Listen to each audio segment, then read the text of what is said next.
بیا نزدیک.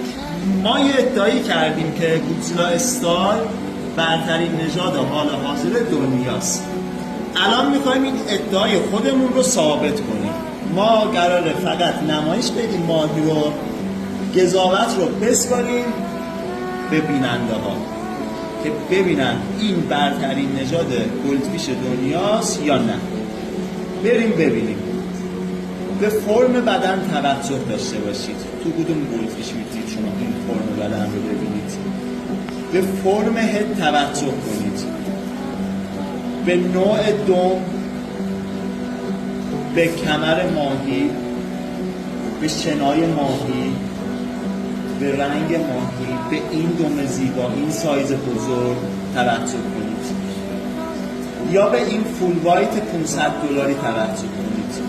کامل ماهی سفیده، هدش طلاییه. یه خال شما پیدا کنی من $100 میدم، نه $500 میدم. این ماهی رم رایگان میدم بهتون. این کرم هدو بگیرید. این زیبایی گودزیلا. واسه اینه که میگیم ارزشمندترین نژاد گلدفیش تو دنیا. اینو ببین، این عشق منه، این عشق منه.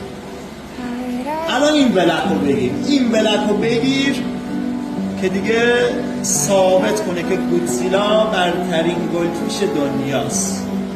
چه زحمتی ما میکشیم برای آوردن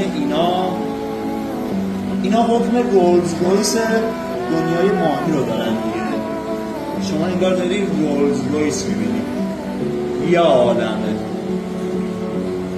یه دونم شورتیل رو بگیر، شورتیل گودزیلا هم ببینن، رتیک ببینن، لاواهت ببینن، دلشون بره و